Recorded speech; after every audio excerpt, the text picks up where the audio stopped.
So welcome to the Plymouth Charter Commission, meeting in person in the Town Hall on July 15th.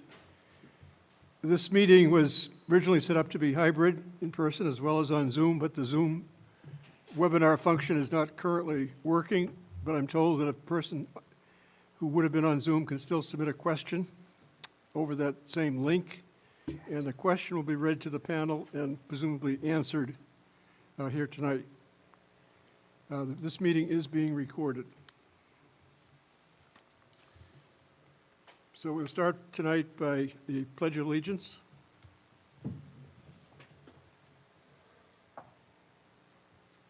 allegiance to the flag of the United States of America, to the republic which stands one nation under God, indivisible, with liberty and justice for all.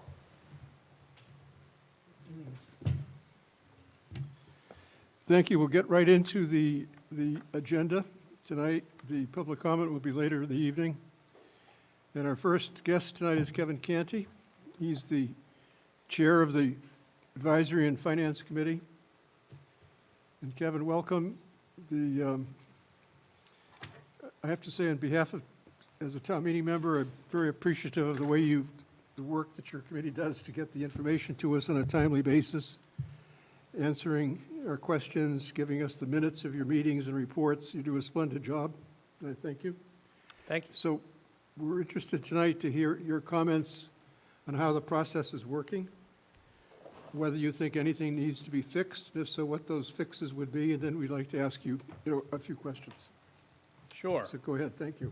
Okay, and thank you, Mr. Abbott, and thank you to the Charter Commission for inviting me this evening as your guest speaker. I appreciate the opportunity to have my voice heard and my viewpoints articulated. Kevin, is your mic on good and loud? I believe it is. You want me to? Okay. Can you hear me okay? Better. Okay. Right. So, before I begin, I am going to make some comments that are critical of our current form of government.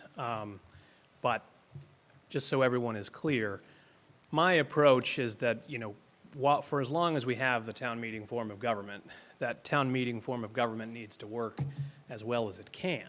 So my work as chair, and previously when I was just a member of the Advisory and Finance Committee, I've been on the committee for 7 years now, chair for the last 2, has been to try and make that Advisory and Finance Committee section of our government work as effectively as it can and get the work done, and as you mentioned in your remarks, get the information to the town meeting members as efficiently as we can. And that's going to continue to be our approach for as long as I have a say in that. However, I do see several significant drawbacks to the current form of government in this town. Specifically, I think that the current nature of the legislature as town meeting, it's a passive or reactive legislature because they don't get to set their own agenda, take up their own initiatives. The warrant is set by the select board, not by the members of the legislature, in essentially any other legislative arrangement, whether it be a city council, town council, House of Representatives, Senate, et cetera. The legislatures themselves would have the ability to put forward bills and proposals. Town meeting cannot do that. Town meeting is brought stuff, and they get to say yes or no, and they can make amendments within that scope, but they don't choose the scope. They don't choose what's on that warrant at all. Now, some town meeting members independently go and petition articles, put them forward, but that's not as their role as a legislator. That's as their role as a citizen or a member of a board or committee that's authorized to do that. So town meeting itself is still a passive legislative body, and I think that that's problematic. Further, the part-time nature of the legislature and the inherent slowness in the process I view as problematic. There are months of prep time for each town meeting.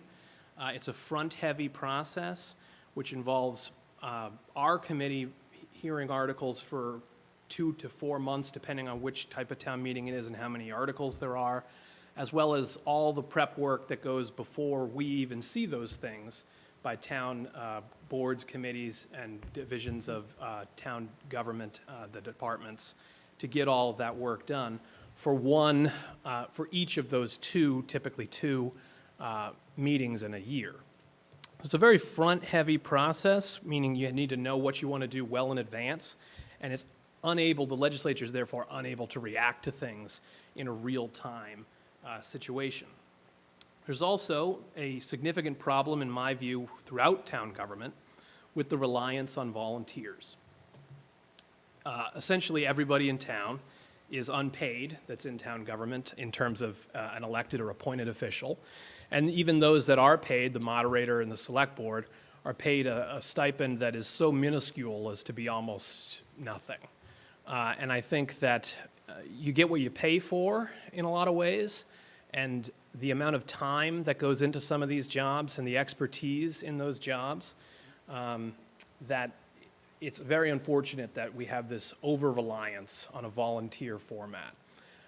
And I think that the town would be better served by revisiting that particular issue. Also, the current format of government favors the status quo in this town in terms of how it operates. There are too many actors and elected and appointed officials to get anything changed. The inability for any individual candidate, no matter how successful they are in their own election, to actually affect change in and of themselves. The select board is not a mayor. There are 5 people. If you have these great ideas that you want to get done, you're only one of 5. If you're a town meeting member, you're one of 135. Same thing with every board or committee is made up of several people. Individuals have very little ability to affect change. Now, that's very good if what you want to do is maintain the way things are. That sort of division of power is incredibly good for stability and consistency. But if you have a problem with the way things are going and you want to change the course of the ship, it's harder than steering a battleship with something that complicated and heavy in terms of how many people are involved in that. And you need to have multiple candidates be elected for the same type of changes to be effectuated, and it would take years to even get that many candidates elected. I think that's problematic. So these issues that I view lead me to conclude that the time for town meeting form of government in this town has passed, and that merely tweaking the system is insufficient, and instead structural change is necessary. So you might ask, what form of government do I think would be best? I think, personally, if it were up to me and I had my druthers, I would change our form of government to a strong mayor form of government, similar to that of Boston. Now, I know Boston is a much larger city than us, but I think they have a good and effective form of government that people understand and participate in, and that it works well for them, and they are able to react to the situation on the ground much more rapidly than this town is able to do so in either an executive or legislative capacity. So,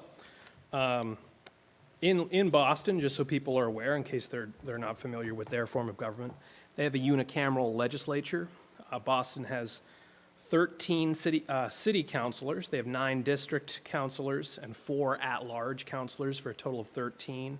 They're all elected to 2-year terms. They also have a strong mayor, as I mentioned. That mayor is the executive branch. That mayor serves for 4-year terms. Why do I believe that form of government would be better? Well, first off, it's an active form of government, an active legislature. They would not be passive. They'd set their own agenda and priorities, pursue those priorities, and be able to effectuate changes that they saw as necessary and that the voters that elected them saw as necessary. They meet consistently and regularly, if we were to adopt something similar, we could meet on a weekly or bi-weekly basis throughout the year. I'm sure there'd be periods of time around the holidays and probably a little bit in the summer where people wouldn't meet. Most legislatures are not 12 months a year for every 2 weeks.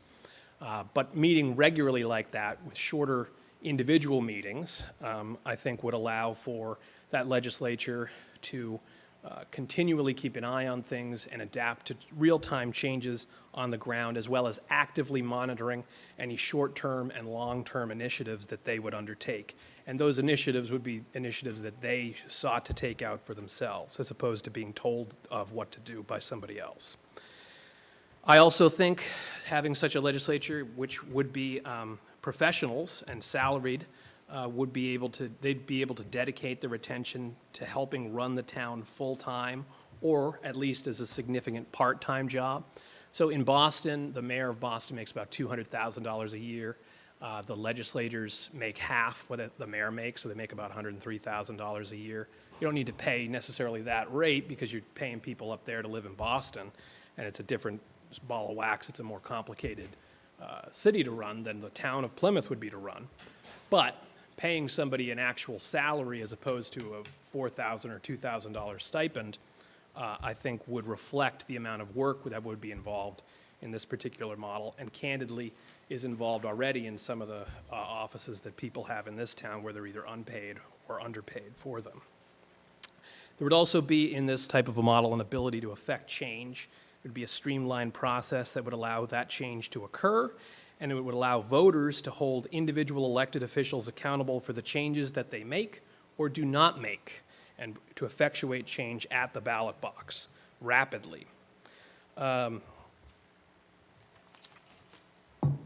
Now, I've heard arguments for the preservation of town meeting numerous times, and that there's a strong contingent in town that strongly believes that town meeting is the purest form of democracy and should not be abandoned, should at best be tweaked.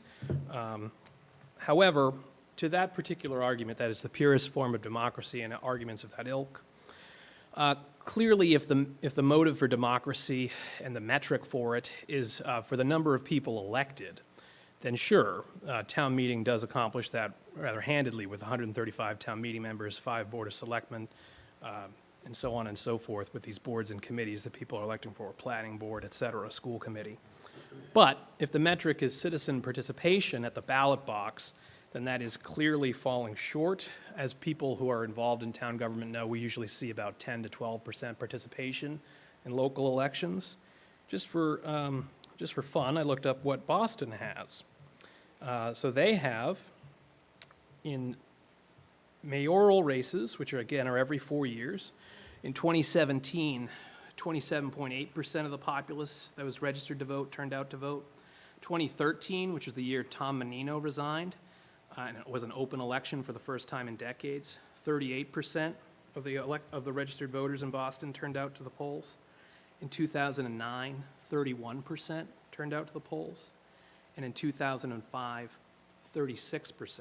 Now, the legislature is 2-year terms, not 4 years, so there are off-year elections. But even those have higher participation than in Plymouth. Off-year elections throughout all forms of government tend to draw lower crowds than where executive races are on the ballot. In 2015, 14% of the registered voters in Boston turned out. In 2011, 18%. And in 2007, 14%. Those were all off-year elections where just city councilors were up. So I also feel that in addition to the proven results of people turning out to the polls more, I think it's inherent and understandable that they would, because people inherently understand the mayoral form of government. Many residents of Plymouth, even lifelong residents, do not understand town meeting, do not know how it works. There are plenty of people that live here their whole lives that don't know what the process actually is, and it's difficult to explain to people and to get involved. And as I mentioned earlier, difficult to affect change once you have gotten involved. Further, people seem reluctant to adopt the mayoral form of government due to fear of consolidating power. However, the solution to that would be to only vote for good candidates that would use that power effectively, or if you elected somebody that isn't good at their job, don't re-elect them. So the solution is inherent in the system. It's at the ballot box. And I would also posit that Plymouth right now needs full-time operation and administration by an executive authority. And because that vacuum exists, and nature abhors a vacuum, that vacuum has been filled. But instead of being filled by an executive elected official, it is instead filled by whoever is holding the position of town manager at that time. And that person is running the day-to-day affairs as opposed to an elected official. And I'm not targeting this specific holder of that office right now, but just generally speaking, if you don't have a full-time mayor, but you have a full-time need and a full-time obligation, somebody has to step up. So right now, you've got a position in there that isn't elected running that, and the select board oversees that position, sure. But it's not the same thing as being an elected official themselves and having the solution to, if that person is doing things you like, to re-elect them, doing things you don't like, to vote them out of office. So that's something to consider as well. I don't believe the town meeting system, which is designed to maintain the status quo, can effectively govern a town like Plymouth that is experiencing such rapid growth and change consistently. Tweaking this system will not help. The only solution, in my opinion, is replacement. Candidates for the select board, year after year, routinely run on the same principles and ideas, wanting to get the same basic things done, but no progress is made because it's much more complicated than just one candidate getting elected with a bunch of good ideas. If you changed and streamlined the form of government, people could vote for or against the people who had the ideas they like or dislike. We could actually see some of the changes in this town that people have wanted to see for a long time, such as the reduction in the reliance on residential taxpayers, the underdevelopment of commercial taxpayers, building maintenance issues, things of that nature that have long gone unresolved because of our inability to adapt, as well as the fact that because we are always in a responsive and reactive system, things like long-term building maintenance tend to fall through the cracks because it takes so long to get ready for each town meeting cycle. Months of prep time, you're always working towards that goal. Other things are falling on the wayside. If you had consistent meetings of a legislature and a mayor working full-time, you'd be able to keep on track of those things, in my opinion, much better based on how other communities that have adopted this type of system have fared. So, with that in mind, though, let's say that, for the sake of argument, you absolutely hate that idea, and you'd rather tweak town meeting than adopt anything even remotely close to what I just talked about. And in that situation, you want to know, well, Kevin, what would you change and tweak if the only thing you could do was tweak? So the only real tweak to the current town meeting system I could see making a difference potentially would be to reduce the number of town meeting members per precinct down from 9 to either 6 or 3. You'd be able to more effectively effectuate change in that basis, potentially, and it would be a little less cumbersome, but I don't think it solves the systemic issues that we have, but maybe it's an improvement. 135 town meeting members is quite a lot, and with redistricting coming up, I'm sure we're going to have even more. I would also just like to point out while I'm here, and we just, at the Advisory and Finance Committee a couple years ago, went through a charter review process. I understand that the Charter Commission is different from the Charter Review, and there are differences in your operations because of that. However, there are a few proposed changes at that time that I hope do not reappear in this particular effort that you folks are putting together that I'd like to touch on. One of the proposals at that charter review was to have more town meetings, to have 3 town meetings a year instead of 2. So while my proposed solution is to have a legislature that meets regularly, that is a different type of legislature, not the town meeting cycle. And as I explained in my opening comments, town meeting requires a tremendous amount of work before people walk into Plymouth North. And having perpetual town meeting, particularly with a volunteer force, is going to exhaust those volunteers because you're going to basically be on year-round cycles, and you're going to deplete the institutional knowledge in all the positions in this town. And the front-heavy nature of the preparations means that the town's operations and management is going to be focused always on the next town meeting and preparing things for that and getting things done for that, as opposed and taking focus away from the day-to-day management of the town, which would be, in my opinion, a negative to the taxpayers and the residents. And also, there was a theory at that time that it would decrease the total number of articles at any individual town meeting, and while briefly at the beginning that might be true, in my experience, the number of town meeting articles is going to stay pretty consistent. When there's an opportunity to get something done, it's going to happen. We're going to see just as many articles shortly after it begins, if not right at the beginning, at those town meetings, so you won't see a savings there. There were also proposals of micromanagement, and I remember at our meetings, Mr. Pizer was there talking about there were certain things in this charter at that time that were not suitable for a charter. They were basically like telling where signage should be, who should sit where, things like that. We certainly hope things like that don't pop back up. There were also changes to the Advisory and Finance Committee that were proposed. Now, just so we're clear, in the proposal that I laid forward with a full-time legislature, I don't think the Advisory and Finance Committee would need to exist in such a model, because that legislature would be able to keep track of things consistently, and they wouldn't need someone else to advise them about what they're about to hear, because they're meeting every other week or every week to go over it. That full-time legislature might divide things like the budget into subcommittees amongst themselves like we do when we're analyzing it, but I don't think a separate body would be necessary.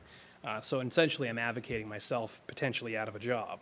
However, if the solution is not to make a change like that, but rather to tweak the current town meeting system, some of the proposed changes to the Advisory and Finance Committee that were proposed then would be a significant detriment to the town if they were to be adopted now.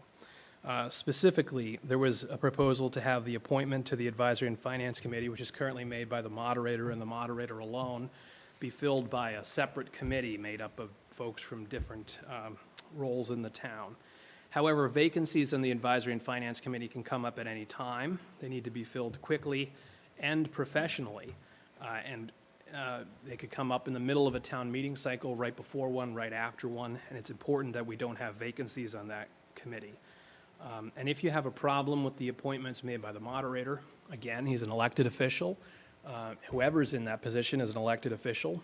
Just don't vote for them next time or run against them and make your own appointments. There was also a proposal to allow town meeting members to be members of the Advisory and Finance Committee.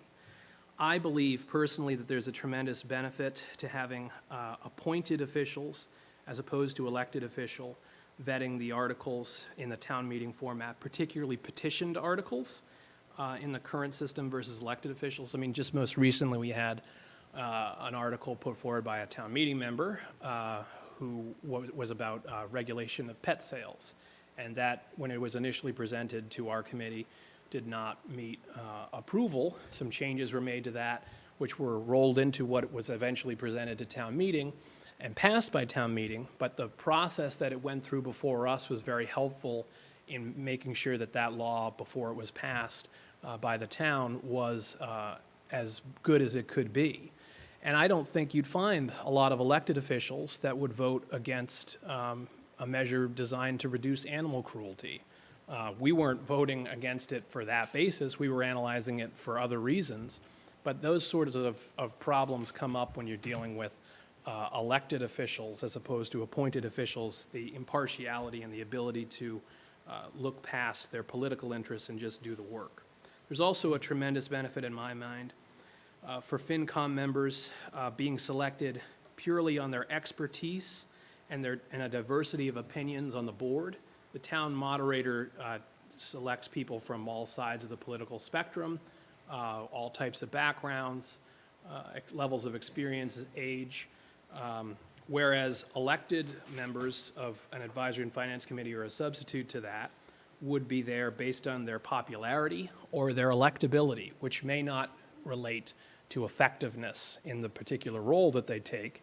And it's a very important role that needs to be taken seriously, and I think there's a big benefit to it being an appointed separate body outside of the ballot box, indirectly, because you still have the ability to vote for or against the moderator based on their appointments, as well as other things the moderator does. There's also, I believe, I think it would be a terrible practice to make some town meeting members effectively count more than others and get to vote twice on some of the measures that come before town meeting. So you'd basically be creating some super town meeting members who get to tell the rest of town meeting what their opinion is first, make their opinion heard and known, and whatever influence they carry could unduly influence the analysis of those individual town meeting members that hear it down the road. Whereas when it's us in the Advisory and Finance Committee, a lot of times town meeting agrees with us, but not always. And when they don't, they have, open discussions without fear of offending somebody else in their caucus who put their opinion on the line and is in the meeting minutes, for example. You don't have that kind of worry here with the current system. But if people had already made their opinions clear, you might see more factionalism in some of these things. And I don't think it would be worthwhile. And I also don't think having, like I say, town meeting members have the ability, some, to vote twice on something, first to the recommendation to the rest of the body, and then at the actual vote is necessary. Members of the Advisory and Finance Committee, although we can speak and make motions at town meeting, we are not given the opportunity to vote. And I think that's an important and vital distinction that should be maintained. There has been mention before that having something like that with town meeting members on the Advisory and Finance Committee would be like having Ways and Means in the Senate or the House of Representatives. Well, there's a tremendous amount of difference between town meeting and the House of Representatives or the Senate.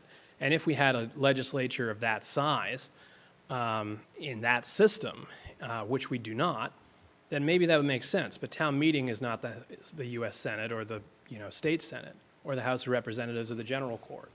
And I don't think if you're going to adopt some of the other practices of those, adopt things like full-time and paid salaries so that you can have people dedicate their attention to being legislators in this town, as opposed to just cherry-picking one thing that you like, the Ways and Means model. I don't think that's productive, and I think it would cause more harm than good.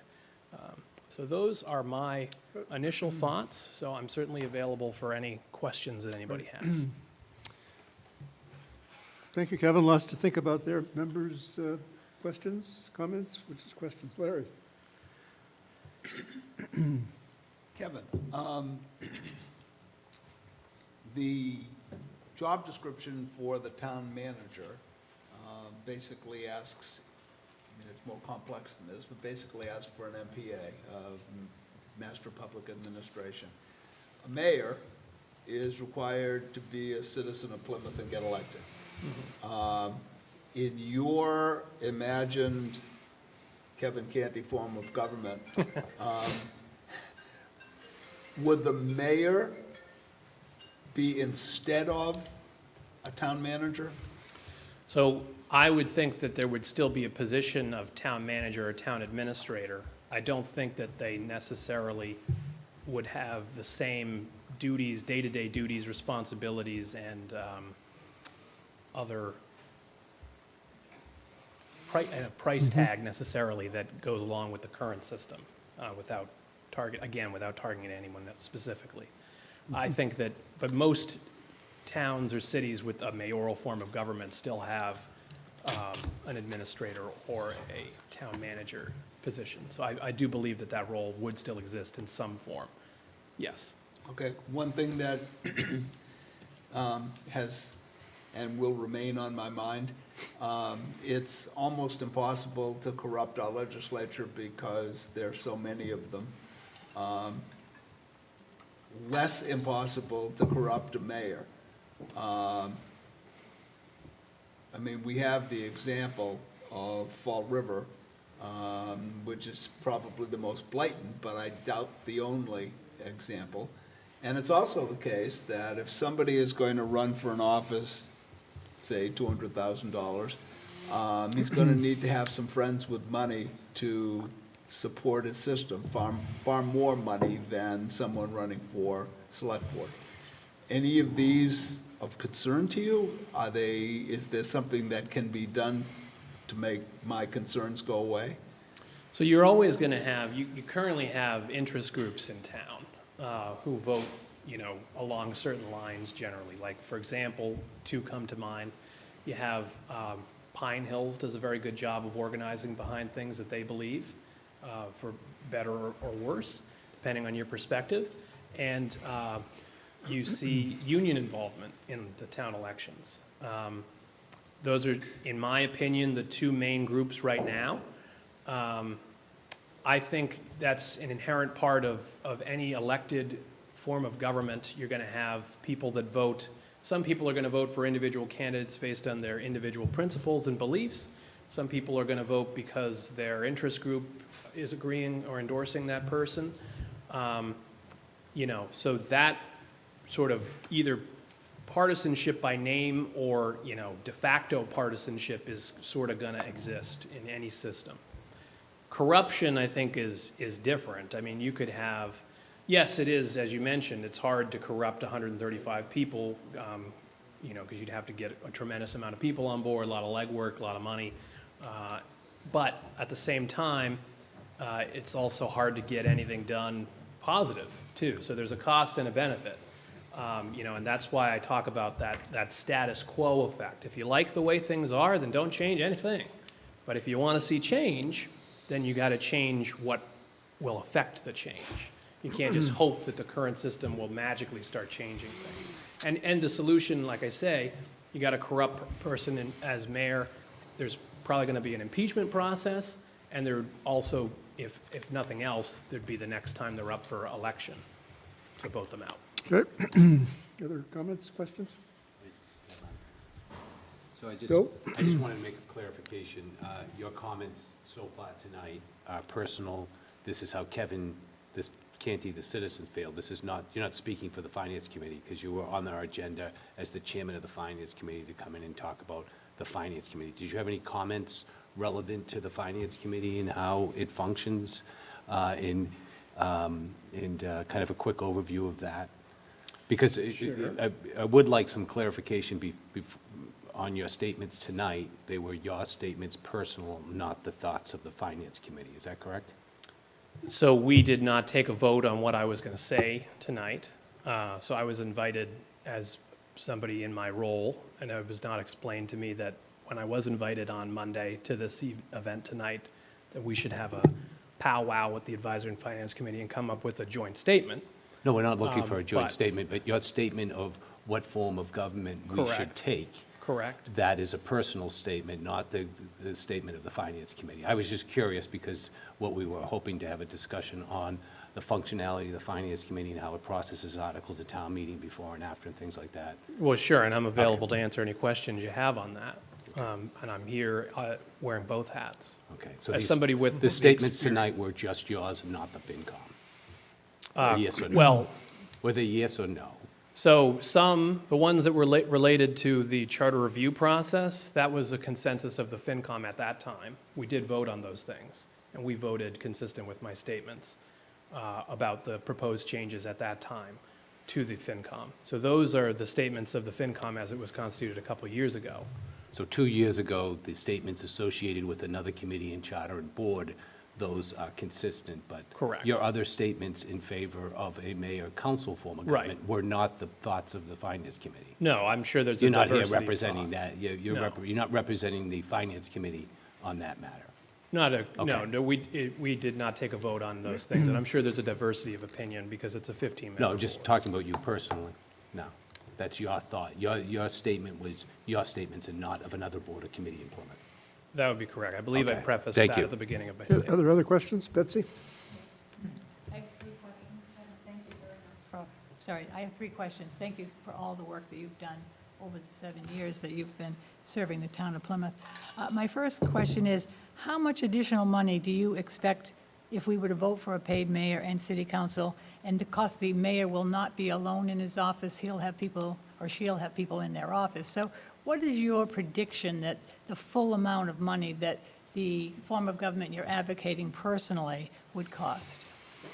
Well, I think that the select board already has a support infrastructure.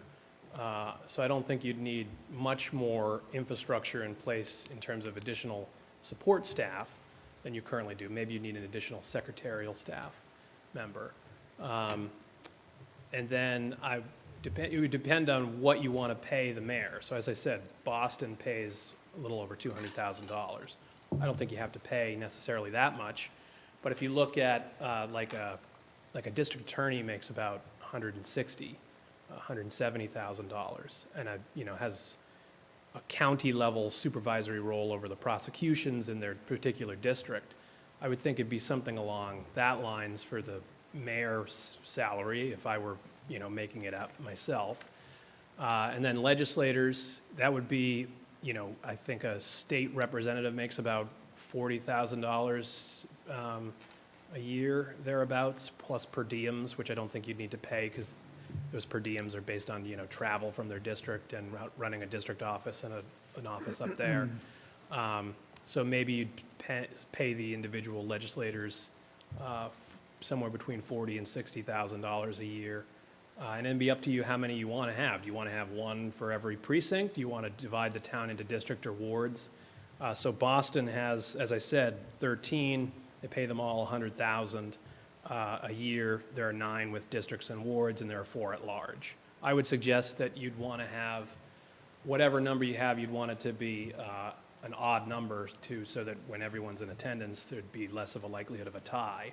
But beyond that, how many you want to have is really a decision that I think you folks could make. But that's what Boston's system. So you don't have any bottom line that you've checked with other cities our size? Well, it varies widely. It varies based on widely. how because the cost is generally tied to the cost of living in that city or town.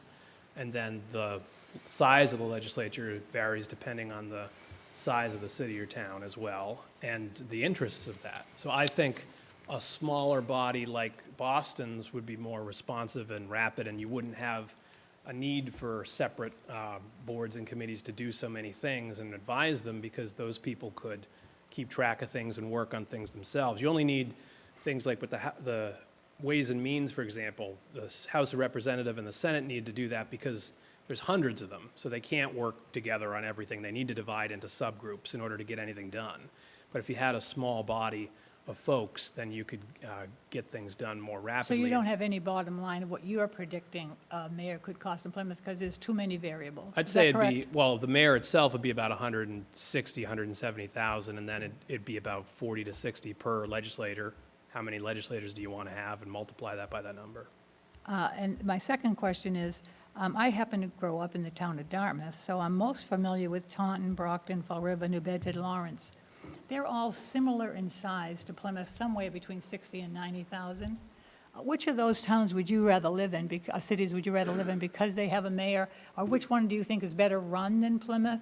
Or is a better place to be a resident than Plymouth, because they have had a mayor for a long time? So I'm going to assume from your comments that they're in much better shape than we are in. Well, I'm sure that there are places with mayors that are worse off, and there are others that are better off. So I think that, if you wanted to look at, if that's the only metric, you could cherry pick groups from both categories, I think. Like San Diego's a pretty nice city, but I think that's mostly the weather, not the mayor. So what you've proposed a mayor form of government. I've looked at towns that I know personally. I don't know towns in western Massachusetts. These are towns I know, and you know these towns as well. Right, I've never lived in them. So which of these towns that have a mayor, which is a better form of government, in your opinion, and a city council, is a better place to live than Plymouth? I haven't lived in them myself, so I don't have that lived-in experience. But I'm sure that every city and town has positives and negatives, that some of which are attributed to their form of government and some to other things like employment opportunities, geographical location, weather, things like that. So there's no reason to believe that if Plymouth went to a mayor form of government, we'd be better off, is what you're saying? No, that's not what I'm saying. It sounds like what you're saying. No, it's what you're trying to make me say with your straw man there. But what I'm saying is that I think, based on living in Plymouth and seeing what is and what isn't working, that we could change what isn't working. And that what people complain about is the status quo, that things don't change, that problems go on unaddressed, and that this is a way to address those things. So I see. I'm Well, not let's go- looking at turning Plymouth into Fall River specifically, or Plymouth into Boston. I just use Boston as an example that people are familiar with because it's the state capital. Let me say, Kevin, that the whole purpose of your coming was to give us your ideas, and we're not engaging in a debate as to what are the pitfalls and the problems with the mayor form of government, of which, we could spend all night talking about that. Certainly. But one thing that troubles me, one of your arguments is the logic of the voter turnout. And Yes. I don't understand or quite see the connection that you gave some examples of more people voting in a mayoral system than in Yes. our current, what we get here in Plymouth, and I'm not sure what's that evidence of. Well, I think if you look at generally voter turnout across all types of elections, people tend to turn out more, and I'm sure Larry can Right, but the expand upon purpose, this. the reason they turn out could be that they are so fed up with the government that they have, that they've got, well, they want to make a change, they don't like it, they think the government is short-shifting them Yep. and not performing properly.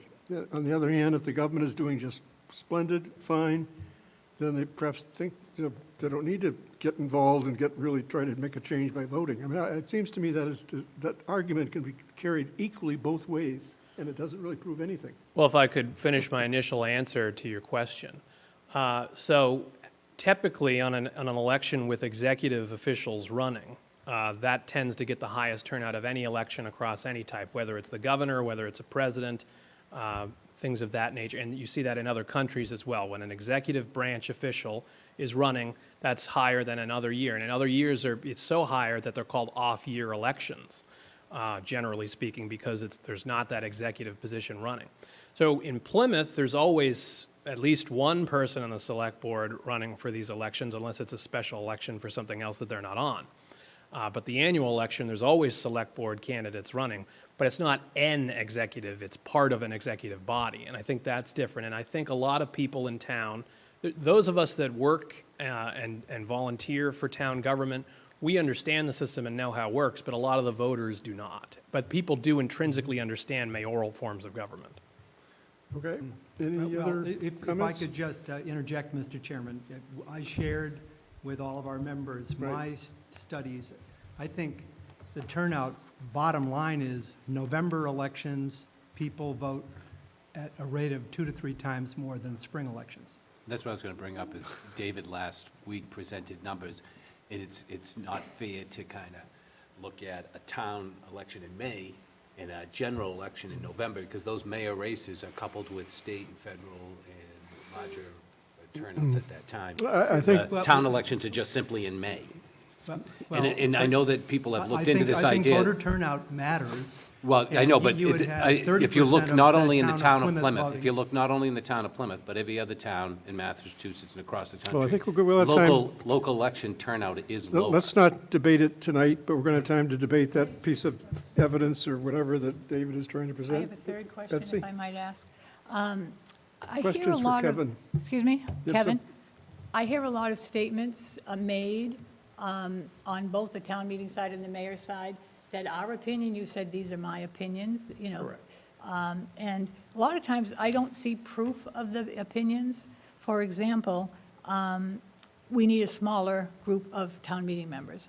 I'm not seeing any proof of that. Brookline has 240 members, Belmont has 288, Winchester has 192. They're all similar forms of government to ours. They're all representative forms of government. So they seem to be doing pretty well. We had someone come in at the beginning who was from Winchester, spoke how well Right. Winchester was doing with 192 town meeting members. So I'm not seeing any proof. There's just so many things, like, I'm hearing people say, well, the mayor office is more transparent and more efficient, but I'm not seeing any proof of that. In fact, I've lived in the city of New Bedford, and I saw some things going on there, and I had a relative in the mayor's office that were not efficient or transparent. So I keep hearing these statements that are just not, to me, backed up by facts. Well, So just on the what do number you of think town about meeting members, since Brookline Kevin and Belmont and brought it up. Winchester? Excuse me? This was a big issue several years ago, and Kevin, maybe you were in town then? And it was brought to town meeting to reduce the town meeting size substantially. And I recall we had slides that showed the town meetings of all the towns in the state, and Plymouth remarkably had one of the absolutely smallest current town meetings of any of them. We were like third from the bottom, and all the other towns were over 150, 200, 220, 230. So I don't think numbers are not lost at town meeting, because we already had a very small town meeting. I don't see But proof let's for a just- lot of but- statements that but are made. Kevin is here to give us his ideas, which he's presented, of a strong town mayor, and we'll be certainly debating that at some point in this commission proceeding. Any other questions for Kevin? David? My questions are not about FinCom, but if we're asking for Kevin's personal take on things, how do you feel about other appointed or elected boards in this town? Because I've been doing homework on other towns, and they have elected town clerks and appointed town clerks. They have elected planning boards and appointed planning boards. So just, do you have any, when you mentioned Boston in particular, that's an appointed school committee, for instance, not an elected one. So just want to get your take on appointed versus elected, sort of generally speaking. So I think, well, for example, in my ideas, I wouldn't be making any proposed changes to the school committee. I didn't talk about them, and I wasn't proposing any changes to them. I think that for some of those positions, like maybe the town clerk or something like that, I don't know that there's a tremendous difference between an appointed versus an elected. I think there is a benefit to having the school committee be elected because they're essentially the executive branch for the schools in a way. And so it makes sense to have them be elected officials. There's no board or committee in town that, if we're going to keep them without changing the fundamentals of the government, that I would suggest swapping, back and forth.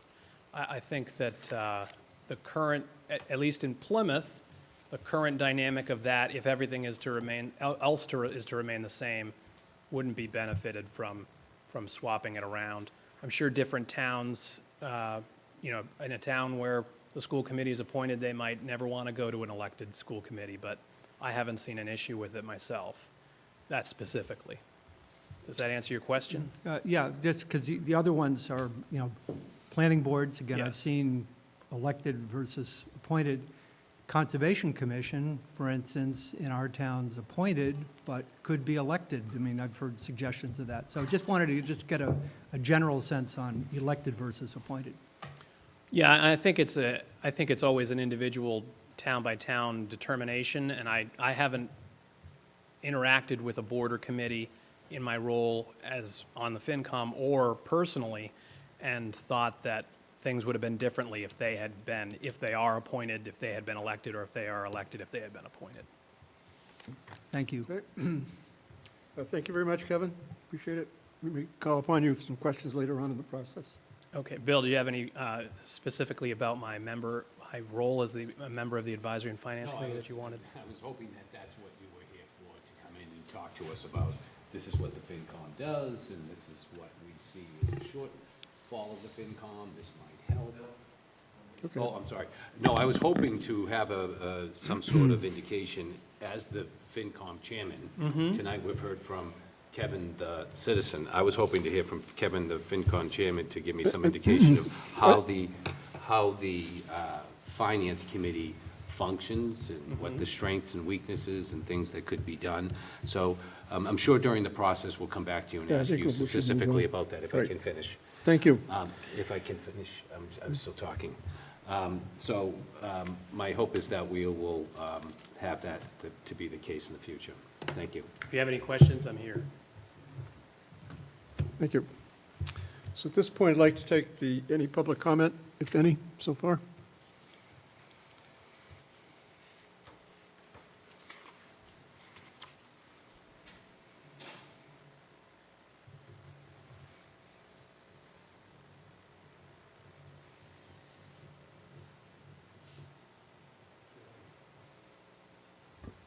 Should I print my name? Okay, my name is Kevin Lynch, Precinct 13. Thank you all for what you folks are doing. I would like to, unfortunately, Mr. Vecchi isn't here tonight, but Mr. Cohen is here. So I'd like to speak to something that came up last meeting. And what occurred is that both individuals ended up expressing some concerns about the open meeting law and how me asking and going to Mr. Peck Ms. Hall, Mr. Malaguti, Mr. Pizer, Mr. Abbott, Mr. Cohen, Mr. Mann, Mr. Vecchi, and of course, Mr. Bruce are not here. If I were to go and contact you individually, and Mr. Vecchi brought up the point that he was concerned about violating the open meeting law, and Mr. Cohen echoed his comments. And in the midst of the video, one of the last comments I made was it seemed restrictive that I, as a citizen, could not contact any one of you individually. And it was put upon me that perhaps I would be violating the open meeting law.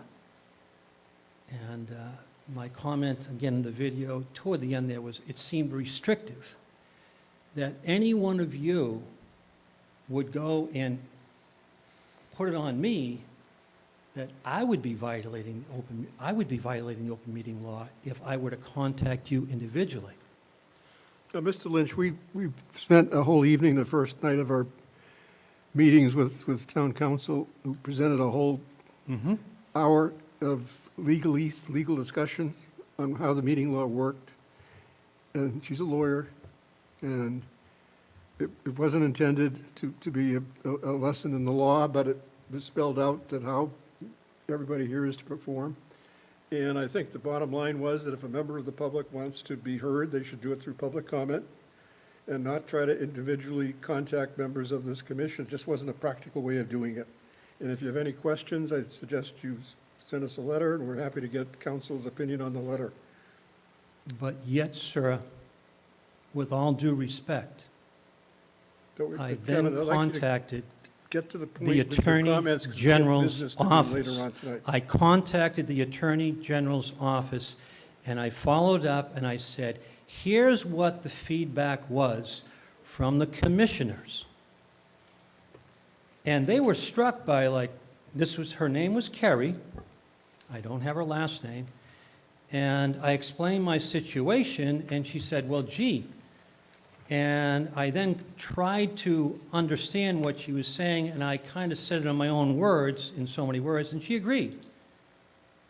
It is not the citizens' job to make sure that the open meeting law isn't violated. It is your job. So, she said in so many words, as I expressed, was that if I were to contact any one of you, you are supposed to go, it's incumbent upon you to go and make sure the open meeting law isn't violated. So that it's almost like you could not do a, quote, listening tour. You could not go and listen to anyone that approaches you in the street. Oh, can't talk to you. You need to come to public comment. So, sir, and everyone here, I just want to let, hopefully, the people in Plymouth realize that they should be able to approach you individually. And then if you were to go and talk to someone else on the board, that would be your responsibility, not the citizens. So I want to clear that air I think, right Kevin, now. I think Thank you, it- sir. yeah, Moving on. I think it is clear. What I'd like that to be the able to do responsibility is with be the able to members of go this and commission. say for you folks, Right. to be able to go, you have I wish I could have grabbed the little flyer out there. You want the people to speak. Might I suggest you might want to go and think about doing something called a dedicated website. And what the dedicated website would do from the town website is allow the people to see very transparently what your mission statement is, who is on the actual board, the commissioners, how to contact them, the history of all the town charter commissions, the charter review committees, so that the people could see, by gosh, some of these recommendations make sense. So what I'd like to go and have you understand, see, I listen to people out on the street, and I know that you will say that you do the same thing, and I appreciate that. The unfortunate part, I am now pushed down, dare I say, repressed, so that my point of view as a citizen that you want to hear from does not want to be listened to. So I suggest, and I'll come back to a dedicated website. And the last thing I'll say is this, and I will then pass it to Ms. Turner. This is your particular calendar for 2021 and then 2022. And what we need to do is get as much information out through the Old Colony, through the town website, referencing, as I said earlier, a dedicated website, so that people can know what you are doing. These folks, Mr. Canty, I was so impressed by his candor, but yet I felt that he was pushed down. And I'm saying to myself, why? Mr. Vecchi, thank you very much. I'm so glad you came here. I'll just let you know. I did a little bit of investigation, sir. I couldn't hear you? At least one person is glad to see me. Okay, here we go. I went to the Attorney General's office, and they said, it is not me that needs to be aware of the open meeting law violation. It is up to you, the individual members.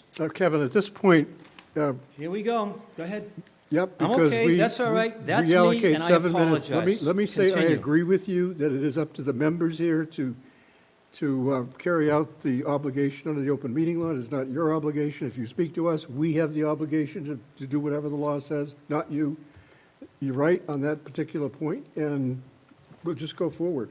But I Fine. don't want to keep repeating it, repeating it, Okay, repeating it. but yet, at the same time, Each member here has to know how the law works, and they will be the ones responsible. Mr. Vecchi challenged me as well as Mr. Cohen, and they put it on me that I needed to be very aware of the open meeting law violation.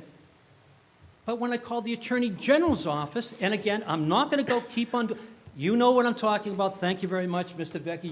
You can see the videotape if you want.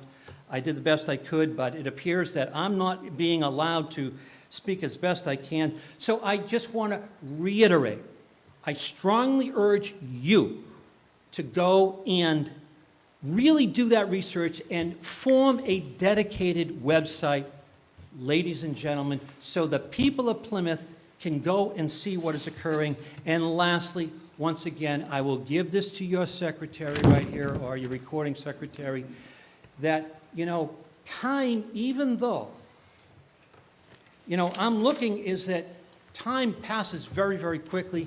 Thank you very much. Kevin, it does, and I let me will just, return. and thank you for Anything your else, comment. sir? Thank you. Let me just say that with respect to a website, we're actually working on a dedicated website for this commission.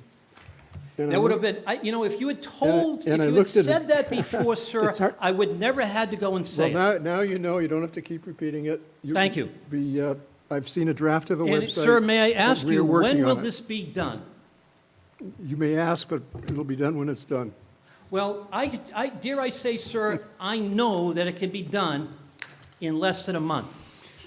Thank you very much for your comment, and I think we're going to now move on to the next This is item. what I am saying, sir, again, with all due respect, is that the citizens are looking for you folks to come out with substantial indications of where you are headed, and dare I also say, 7 of the 9. Would you please come out and be very transparent and says, you want to keep the current form of government? Thank you. So, thank you. Any other public comment? So the next item on our agenda, I thought we should actually have an internal discussion among the members about where we're headed, where we're going, when we're going to get there. Just to remind us, because it is a heavy lift that we got ahead of us, but by September 15th, a year from this September, And now I'm just reading briefly from the statute. The Charter Commission shall prepare a preliminary report, including the text of the charter. So that's a year from this September. A text of the charter which the commission intends shall be submitted to the voters, and any explanatory material, and shall cause the report to be published in a newspaper. So it's got to go into the Old Colony by September of 2022. And sufficient copies of the preliminary report given to the town clerk so that every citizen of Plymouth can receive one if they request it. And we also, at the same time in September, send 2 copies to the Attorney General. All of this takes place within 16 months of the initial election, which is September 15th, 2022. And it's going to be creeping up on us quickly. Having done all that by September 15th, we only have 4 weeks to receive back the Attorney General's comments and to address them, and to prepare a final report to the Selectmen, which is due on November 15th, and to have a public hearing in between September 15th and November 15th. And November 15th, it's basically all over. That's when we give our report, final report, to the Selectmen. And any little tweaks to the charter text since the draft we did on September 15th. That's 18 months from the date of the original election. And that's the ball game, and that's what we have to get done, and that's what we're up against. I just want to have a discussion here as to what our timeline should be. What do we want to do for the next several meetings? I mean, we've had interesting meetings. We've heard from some members of the public. It just started that, actually, just started listening. But at some point, we need to start moving to eliminate options and consider options and then take them off the table. And one possible suggestion is I suggested we all look at charters and study them and bring in an option and let's discuss it. And at some point, after we feel we've looked at a particular option form of local government, if there are 4 of us that support it, it will stay on the table. But if it doesn't get four votes, then it falls by the wayside, because there are a whole lot of different combinations and options. But I think when this process is over, I want it to be said that we didn't leave any options unexplored, that we looked at every option, considered them, and then finally decided where we end up. But we do need to establish a process and a timeline. So that is a bit of a structural portion of our agenda here, and I'd like to hear comments now from the members of the board. When I say free-ranging, I really meant from free-ranging from right to left on a timeline to get us from here to next September. It's not a 2-year process, as you see. It's basically now only a 1-year process. Comment? Larry? Seems to me that the process of investigating forms of government would be well done if we were, as a group, to choose a small number of governments to invite. I have to say, as town clerk, I frequently received calls from charter commissions of other towns asking about Plymouth's experience. And I think that this is something that we might want to do. There are, I purposely chose 2 city charters, one rather stern and one much more easygoing in its format. And the question that this body is going to want to decide is, I don't think we want to invite all 351 or all 40, or, I mean, we're talking about maybe 5 altogether. That's the process, I think, that we might want to investigate in the near future. So you'd come up with a limited number of options, explore them completely, and then move ahead, eliminating some. And invite invite in someone right, study from them. those places. Usually, they're pretty cooperative. Right. Betsy? Yes, I have this sheet called Selected Charters to Review, and it's just 3 people have been filled in. So could we find out who Larry Pizer, Bill Cohen, Ruslin That's, I Brewster? can't hear you too well. Oh, I'm sorry. So we received something called Selected Charters to be reviewed. It hasn't been updated. Do you have it updated? Oh, okay. So could we get a copy of that so we know what other towns the other commissioners have chosen? That would be great. Secondly, a friend of mine did a wonderful thing. His name is Roger Jansen. He's a Plymouth resident. He set up for me a Excel spreadsheet with maybe about 15 cities and towns on it that have different categories: population, whether they have residential and commercial, whether it has a mayor's office, if so, how much money the mayor's office is costing, what the city council costs, and so forth. So I was thinking a spreadsheet like that would be extremely helpful. If it's a town meeting form of government, a representative, how many people are on that town meeting. So I said, I think it's the last meeting, I would be happy to add to that spreadsheet if people want that, but it's a lot of work, so if people are thinking that's a waste of time, then I don't want to do it, but if Maybe you can people- send that around to us, 'cause I don't think I've seen Well, that. I haven't sent it around yet, because he No. asked me to check every Would you- number, and I haven't had a chance to do that. Yeah, But- you send it to Michelle, and she'll Michelle. get Okay, it to well, us I'll all. get his permission to send it, but ahead of time, I haven't checked every single one of his numbers. And he's very good, but he just wanted me to double check it. So my question becomes, what are the categories that we are most interested in? Now, I'm looking at cities, and I'm looking at a city that has representative, I'm looking at a city that has a mayor, and I also want to look at one that's open town meeting. But what exactly are the best columns of information for us to all compare from city to city or town to town? So in other words, what should we be reporting? I'm looking at Dartmouth. What should I tell you about Dartmouth? I've read all of the charters of all the cities and towns that I've chosen, but I don't know what to extrapolate from that for this committee, for this commission. Does that make sense? I mean, it's a That's- whole that- charter. Do you understand what she's asking? What I'm saying is, it's a whole charter. You're not going to ask me to repeat the whole I think charter the here. exercise that we were looking to do is choose a charter, I did. read Yeah. through that charter. Yeah. And Bill was saying, I think Bill mentioned it earlier in a couple of the discussions, was that, do we see something in one of those charters that we never thought of? That there is an idea out there that we haven't seen? Bill was referencing at one point, there was things that were discovered in other charters that we incorporated. I forget what it was. Was it the Committee of Precinct Chairs, Bill? We Yep. came across an So it's example in another town. Precinct caucuses. Precinct caucuses, that was it. So Bill saw it in a charter, and we adopted it. So that's what we're looking We're for. trying to go through these things to see if there's anything out there that someone's doing that say like, wow, that might be helpful. So that's what we're looking for. That's the exercise we're going through. So we're not looking for specifics. We're No, just just for looking to see if general. we see something. Okay. We're all very familiar All with right, this I have form a of better government. idea Yeah. of what we're looking Okay. for now. Thank Thank you. you. I think we should also, David? sorry, Frank beat me to it. Oh, I'm Frank? here, just in from San Francisco, by the way. I can't hear you, Frank. I'm just arrived from San Francisco, so I'm on West Coast time.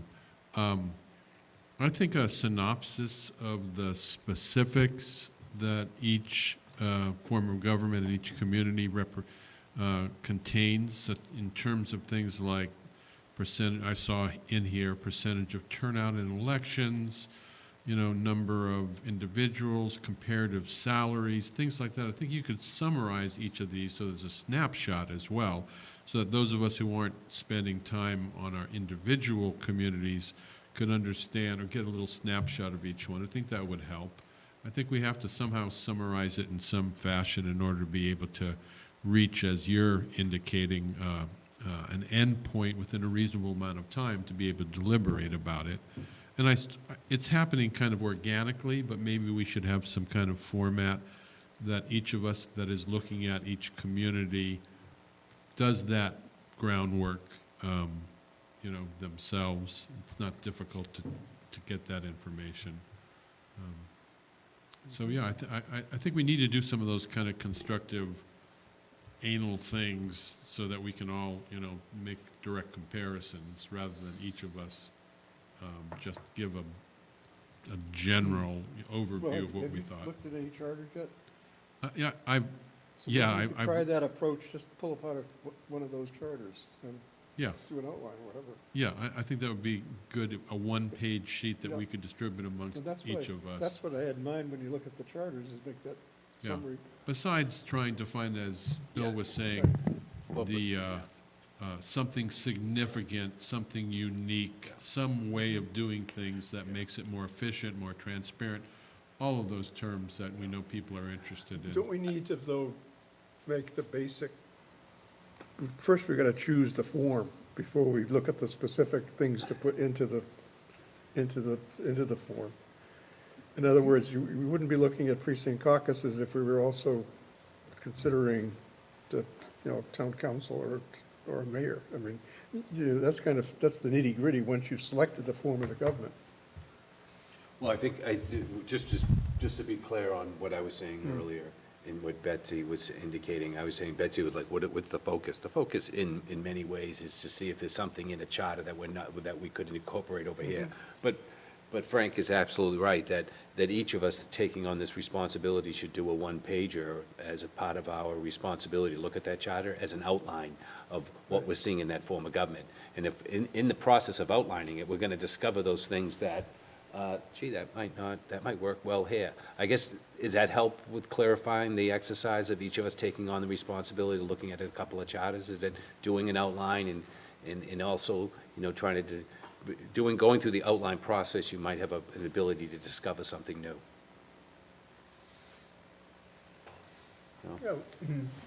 David? I picked three. Yep. I've already done my notes on all three. I am not a mayor person. I'm interested in understanding councils. So besides the unique things in each town, there's commonalities. I mean, the things that I've seen in these three council forms of government, Barnstable, who are nearby, and we could invite them, somebody from Barnstable, to tell us about how it goes. And they've had a city form of government since 1995. So they have 25, 26 years of experience to share with us that it works, it doesn't work, how can it be better? But Barnstable, Watertown, and Amherst. So besides the individual things, I like the idea of kind of a worksheet, that says, but I want to challenge everybody to find the commonalities, because I will tell you, among these three council form of governments, all three of them have a prohibition from a town employee being a council member. All three of them require the town manager or the city administrator to move to town within 12 months of being hired. There are several other, all three of them have requirements to meet at least monthly in terms of doing the town business. So besides individual, wow, that's a cool idea, which I will say Amherst has the youngest council. It's a university town, but their one has a unique 2019, 2020 provisions and so this is where the unique ideas would be in the worksheet. Right. But it includes, just to let you know, that they put in there that there shall be a community participation officer that is uniquely kind of empowered to make sure the community participate in far more ways. Just nothing but kind of getting more community engagement. So among my colleagues, I'll work on my worksheets for the three of them, looking at the commonalities. No, that But- sounds good, David. But if That's people are exactly what I interested, this Amherst had in one mind, that is, you start with that, and then you come up with a list of people that you think we should hear, and then we explore that option. And it either flies or it okay, good. doesn't. So there's Right. some good ideas in these three towns. One thing about Amherst, I got to say, Amherst has got a super website, and I'm hoping that that's going to become the model that we could use to look at for a website. I was really impressed with, they did it in 2017, I think, when they had a charter Yeah. commission. Yeah, well, I think the charter was voted in 2017, but sort of. Right. Every charter, especially if you change, has about a third of its transition. It describes how No, but it what was a stays, what very, doesn't change, but. very informational website that was very easy to follow these various So links. I recommend my colleagues take a look at Amherst. David? I think probably it would help if we had a sheet I think we started one, and I don't know how current, of who has what. Right. I picked Framingham and Weymouth. I picked Weymouth because it was one of the first ones when I was on the board that converted from town meeting to mayor. Right. And the mayor was the fire chief at that time. And I picked Framingham because I honestly thought it was a Board of Selectmen as listed, Selectmen Town Meeting as listed in the Mass Municipal. Come to find out, they switched to mayor. But in going through the Framingham Charter, what stands out in that charter is the mayor is about the strongest possible mayor you could imagine. He's king, pope, president, and maybe dictator all in one. So, having picked those two, I don't want to duplicate. You know, there is the list What that's David's done. circulating, and we need to get it to Michelle, and Right. she will Right. update it and then send it around to us. And then we'll know who, because I'm Right, interested in I think some of pursuing us already councils picked our now. three, yep. Larry, I think you took comment? Yeah, one of the positives, I guess, of being a recent town clerk is I do have colleagues remaining. And the reason that I want to reiterate the importance of inviting people here is Framingham is very similar in a lot of ways to Plymouth, size, complexity. And I also looked at their charter, and then I spoke to a town clerk in the area near Framingham who said, yeah, they all hate each other. And, you know, I mean, the point of the government that we are going to propose is that it work. You know, so that's why we're going to need to make sure that not only should it look good on paper, but it should be functional. And I think the whole idea, pick the type of government, look at the charters, invite the folks in. I mean, I think we should, and we never did get them in. We tried to the last time around, but we should have definitely tried to get Brookline here. And I'd like to hear from Arlington and Natick, and, you know, some of these towns that have been successful with the town meeting. I mean, we look at all forms equally here, and have them come in and ask questions on both sides. Right. Betsy, did you comment? Yeah, I just wanted to be, I think you clarified just now. I thought before you might have said that we should pick the form of government and then decide what towns we're going to focus on, because now we know what form of government we're going to go for. But you're not saying that. You're saying No, we'll but I look at think- all forms of But I government. think there's some good models of these different forms. I mean, there's only so many options, right? So many combinations. Right. And there are good towns out there that are good examples of them in how they're working out. Okay, thank you. And so pick one of the towns in that option that interests you and study their charter, and then tell Michelle who we should invite in. That's going to take some time, but I think it's the way to do it.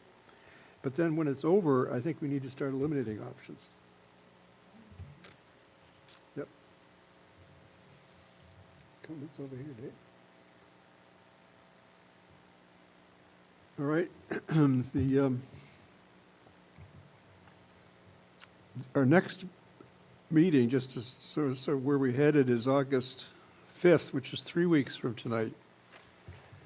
And Lee Hartman will be here, as will JB. So we'll be again listening to some town folks. And then we have one more meeting in August, and then we're into September. But the time's going to pass relatively quickly. So I think we need to study these charters right away for the next couple of weeks before we meet again. And by August 5th, be able to propose to Michelle some specific towns and names and, you know, people that we would suggest coming in so we can deal with some of these options. And she'll circulate the list. So, Bill, are we bringing a written report that everyone can read to a meeting? Are we just going to report orally? I picked Dartmouth, so here's some unique features about Dartmouth and a general synopsis. How are we going to What's the proceed? question? Are we going to report orally? Are we going to do our am I going to report, I've got three places I'm going to report I on. Am think- I doing that in writing, or am I No, doing no, that think- orally? No, I think you could present it. You should do your outline in writing, but I Right. think it should be presented in a Orally, few minutes so to that the everyone in the fellow audience- members here. Right. And everyone, in the- actually, I just wanted to be Because we checked certainly out. have time to Okay, discuss the agenda and the options. Okay, thank But you. at some point, we need to eliminate them, like, and if there are 4 people here that still want to hold on to it, then I don't think it should be eliminated. We'll keep it there as an option. But if it doesn't get support of 4 people, then I think it should be dropped. Okay, thank you. Bill, so right now, do we have a standing list of charters that we want to go through, or are we to go and look at all 351 and choose the ones that No, we I want to think- look at? Michelle, you have a list, but we didn't say what the list would consist of. You were to pick the town. Okay, so I can just pick any town? From the list? No, that hasn't already been picked. Okay, that's what I was asking. Right. Yeah, so I'm going to pick a town that someone else is not doing, but I can choose from the Commonwealth. Right. Okay, got it. Thank you. Yep. And Bill, you're saying that, this window that we have here, that this is Right. the time that we should identify, we should let Yes. Michelle know Yep. what towns we're going to do, and then Yep. have that outline and be prepared to do our presentations as we get into September? Well, even August. August, okay, Right. very good. Just want to know what my homework assignment is. Well, if I might, Mr. Chairman, David? what should we be looking at? There are strong mayors, there are weak mayors. There are open town meetings, which I think we can rule out. There are Yeah, we don't representative, look at open town meeting. what's that? We can exclude open town meeting. Yeah, I mean, we can rule that out. We have representative town meetings, we You have have, combinations with strong town managers, okay, strong mayor, weak town manager, we have full-time counselors, right? and we also have, and it was up until, I don't know, the 90s, we had 5 full-time selectmen in Bourne. Right. They were full-time selectmen, they weren't part-timers like, I think the beauty of looking at this, not in the abstract, but in actual towns, is we're not theoretically looking at these things, we're looking at how they're actually working. exactly, but obviously, in regard to Bill's question, the towns in western Massachusetts that have populations down in the 8,000 or 9,000, we can rule them out because we certainly don't. Yeah. And I would rule out the city of Boston or something comparable to the city of Boston because we're not the city of Boston. So we have some parameters. Oh, absolutely. And at that point, once we find out who has what, Michelle, if we have a list, and you can put it on email, of who has what, and I have the list of the 351 cities and towns, of which one was in error, but that's all right. Can I call you in between meetings and say, would you please print out, I don't know, Watertown, for lack of a better town? And then I can come pick it up. Would that be all right? Okay, so then that's what we should. I have Weymouth and Framingham, but now I'm going to go through the list because I'd like to have a couple of council charters to look at. And for the record, he's down there holding his head in his hands, but I made it perfectly clear in my advertisement in the Old Colony, my declaration of candidacy, and my interview on PAC TV, that I was going to be open-minded and I would look at a lot of things, but I made it perfectly clear. I even said, make no mistake about it, I favor the present system of government. So I don't know how much more transparent or open you have to be. I mean, I made it perfectly clear. So, No, I just think it is incumbent on us, though, to look at all these options, before we remove them from the table. We'll consider them all. Some of them might not last very long. Mr. Chairman, I would just say I wouldn't eliminate any form of government from our review. I chose Williamstown, small community, My hometown, right, town meeting yeah. style of government. And the first thing that struck me, printing out its charter, was how short it was. And I thought to myself, there is oftentimes real benefit in simplicity. When when charters and governments become complex, sometimes people don't understand the way that they get in their own way. So very simple, I think it's 17 pages, it's very small. Williamstown, I'm very interested in the elegance potentially of that. And that is another academic community, so I'd be very interested to see how the community feels about its effectiveness. Again, we are much larger, we're much more complex, Yes, but it- I wouldn't eliminate anything.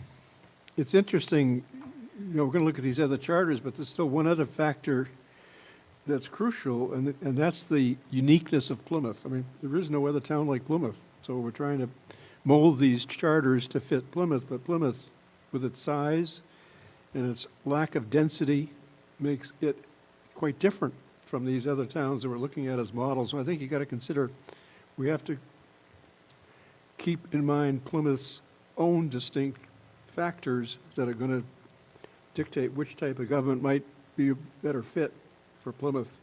And not, I mean, I think that's equally important as looking at the types of government.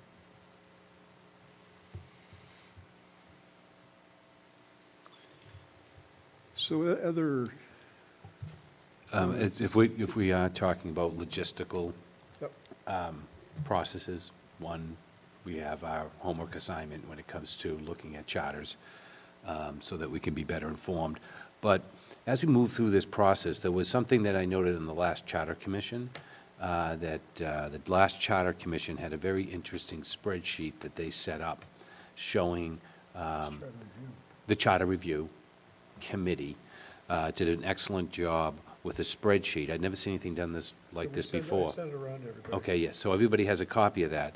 I think we should try to adopt that practice within our group as we move forward and see and like things, and we should start putting them in there so that we don't forget them when the time comes to start to sit down and do the detailed work of improving the charting.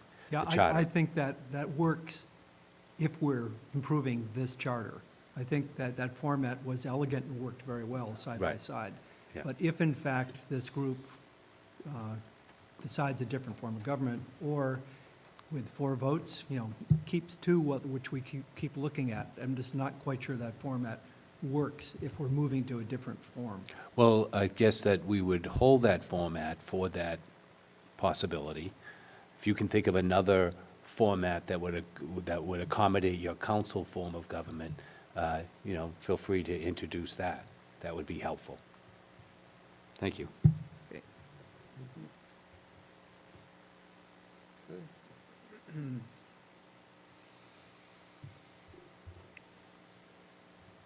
So Michelle, do you have the list yet, physically, of the charters?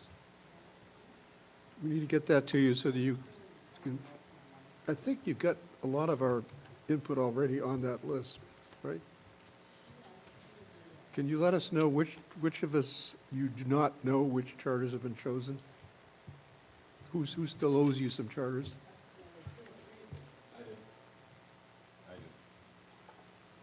Okay, well, you let us know so we can get assignments and get started. Good. Anything more we want to say about the benchmarks? I think this process, how long do you think this should take to go through the charters and start eliminating options? When do we need to make a decision by?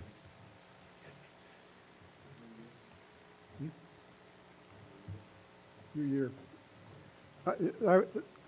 David Malguti says by the new year. I was thinking by Christmas, we should make a choice. And that gives us I agree. the spring, and with all the other things going on, to start working on actual text, because that's when we've got to get a lawyer in, and that's when we can really, try to do a crackerjack job at whatever we do draft. Yep. Bill, I think you said that you had trouble, or at least last commissions had trouble getting people from other towns to come to Plymouth. Right. How many people did actually come? How many? I mean, did you have If you one have or a good two? spokesman, or you have a good person, the last charter review committee, I think we had the mayor of Braintree. Mayor Bray, And he was fine Mayor all by Sullivan. himself, just So that was the only one of just all one the... person, because he knew how it worked, now they got it in. But I and mean, whether it is was that successful. is that the only town that came? Is Braintree, no other town came? I don't think, David, do we get anybody else actually in? No.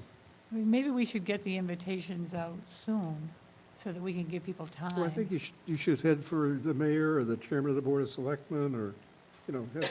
I mean, maybe the we should town decide manager. soon who we want to invite, so that we can give them Yeah, I mean, it should be time. that somebody can really speak for that How, government. how will we decide as a group who to invite? Yeah, I think that's a good point, that we should extend that invitation sooner rather than later. If we're Right. looking at making a decision on what direction to go by late fall, Christmas. as we get into that holiday season, we want to know what we're in for.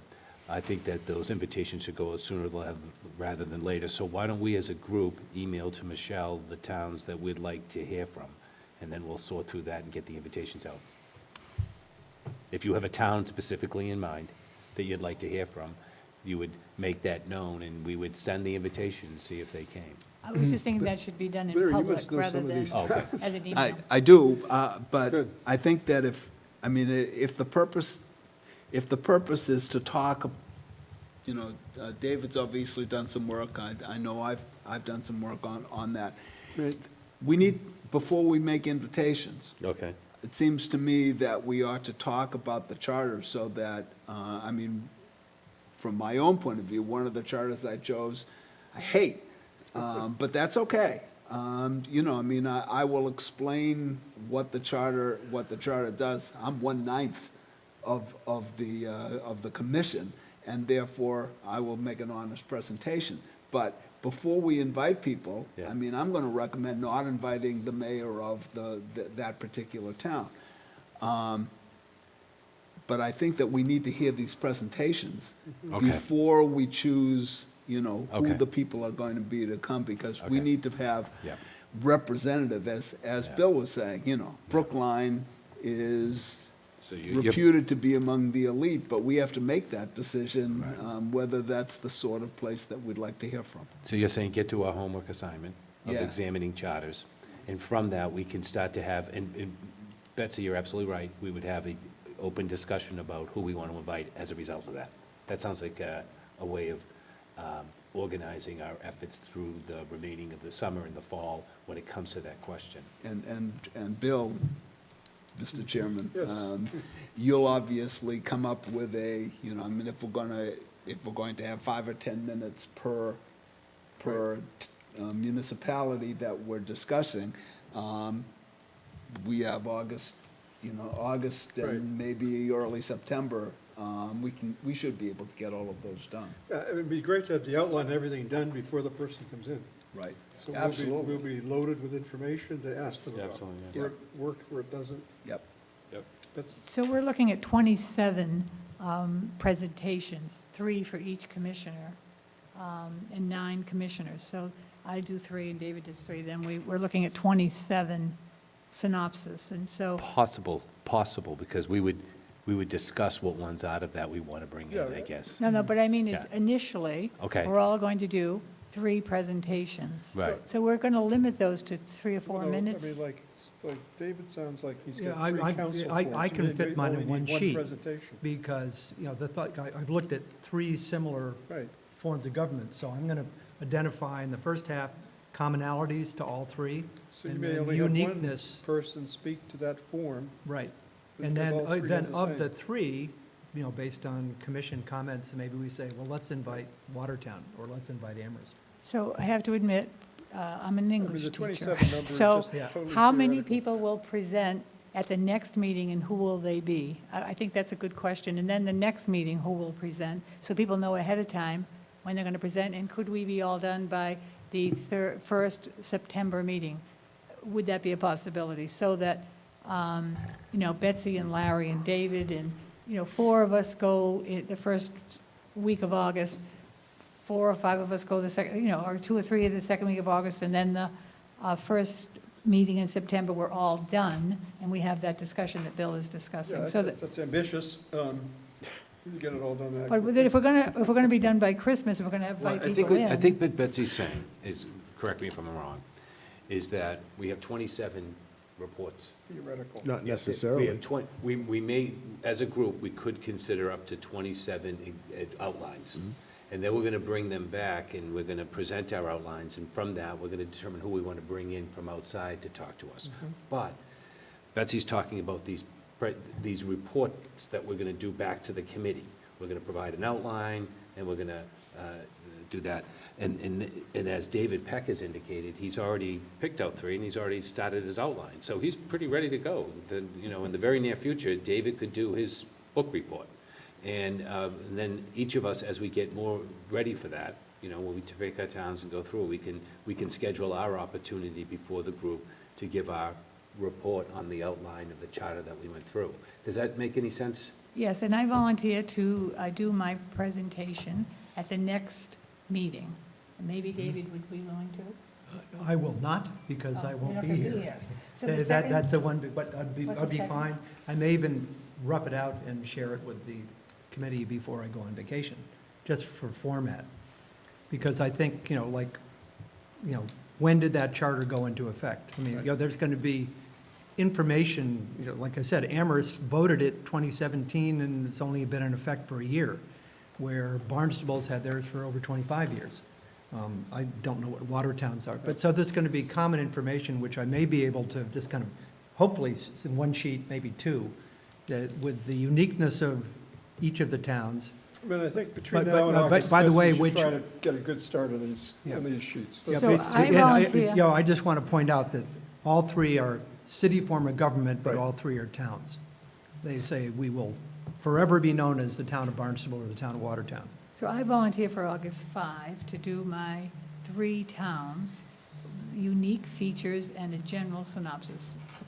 Is one of yours Watertown? One of mine's Watertown.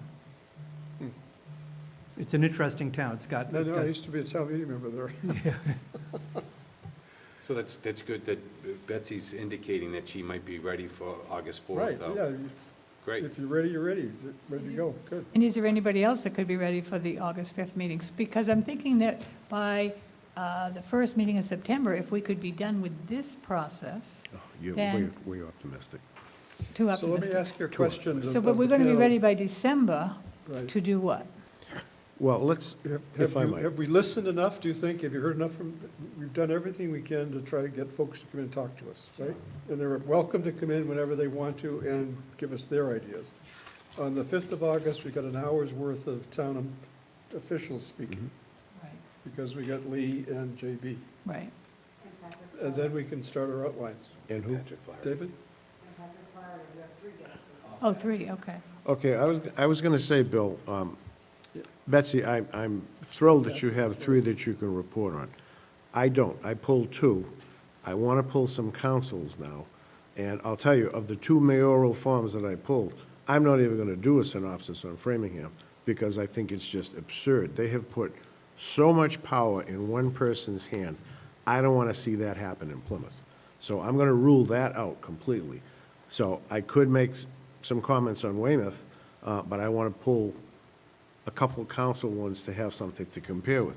Also, we need to, we don't want to rush this either, because we still have a lot of people that will have public comment, and we still have some department heads, and we probably should indicate to JB and, who's the other one? Lee? Lee. And we have a third one. Patrick. We Forgot don't to mention. necessarily want their interpretation of what form of government we should choose. That's our role. We want to see how we can improve how they do business. What shortcomings do we have? The 5th of August, we also have Patrick Flaherty coming in to talk about his initiative that he's presenting to the selectmen on the 20th of July. Because it's very pertinent time-wise on his climate resilience and energy. And he really wants to do it, and I think we should listen to him and see how we can make it work with our charter. So we're not going to have that much time on the 5th for members presenting their outlines, but we certainly can devote all the next meeting to it, which is the 22nd. That would be great, yeah. I'll be Right. ready for the 22nd then. And if somebody else feels like, well, I can't do it till Right. September, I think that's fine too, but maybe most people could be ready by the 22nd, which is Yeah. a month away.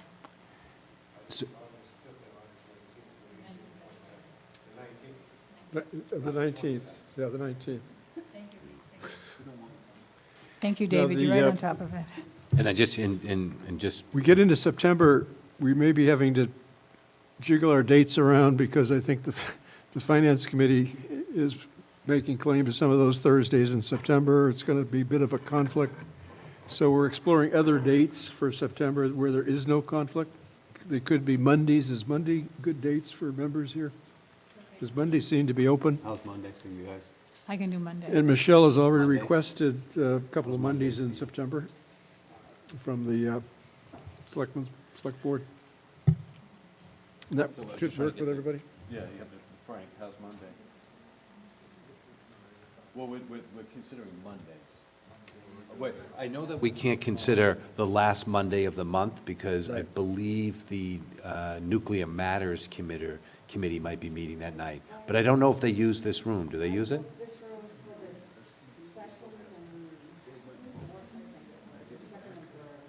For? In this room. Okay, good. Very good. So Bill, you're okay with the schedule? Yep. Okay. So Michelle has already secured those dates. I was just making sure that we knew that Nuclear Matters comes in on the last Monday of the month. Good. And I just wanted to go back to something that was being talked about by David Tarantino, excuse me, David Malaguti. What I wanted to, he indicated that I think that it's helpful that we're going to have these department heads in and people overseeing parts of the town and to hear, and I think they've done a great job so far, the department heads that have come in to explain to us the strengths and weaknesses they see and what changes they'd like to see. Right. I really want to hear from them that in this operational style would like to improve it. Because if I don't want to really get into a debate of what they think about, do they think a mayor, council, town meeting, form of government is where we should go? I want to hear from them in their role as individuals managing an aspect of our town, to hear how they feel that maybe how could the charter be better to accommodate them. If someone does want to come in and talk about their opinion as a citizen, absolutely. We want you to come in and we want you to stand at the microphone as a citizen and talk about what form of government you think. And that takes the form of public comment. And during that public comment, we do have times on it. We have I think we've agreed as a committee to give people up to 7 minutes during public comment at each of our meetings. So our listening aspects of this committee will continue. So I just wanted to make a clarification on that as we move forward on our schedule. So I just wanted to touch on that. Thank you. So Michelle, on the September dates, you said you did secure the two that you were looking for, September 13th and 20th? Right, so that's September 13th and 20th, which are Mondays. Right? Yep.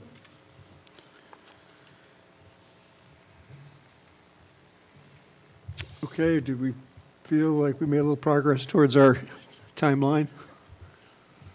Good.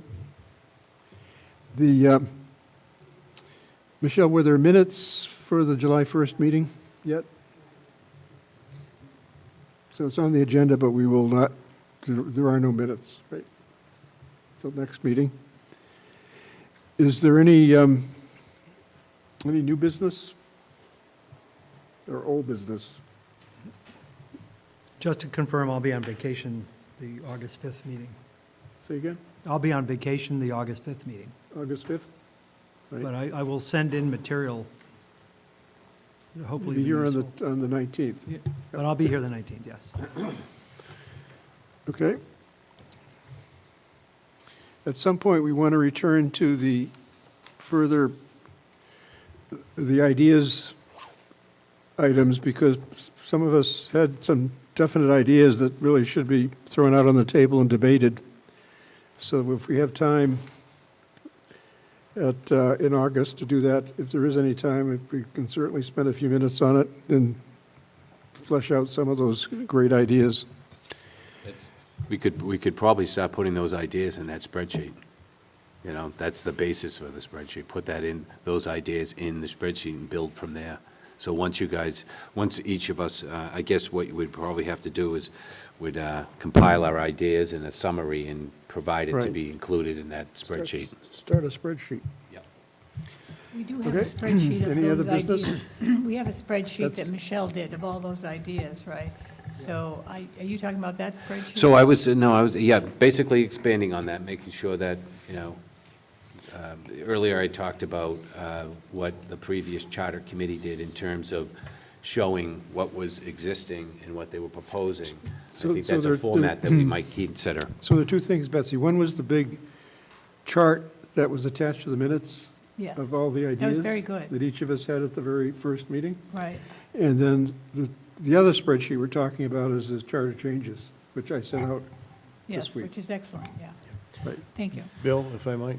Yes, David. I kind of feel the necessity to say something because I don't want Mr. Canty to think I was disrespectful to him. I respect him very much for what he's done.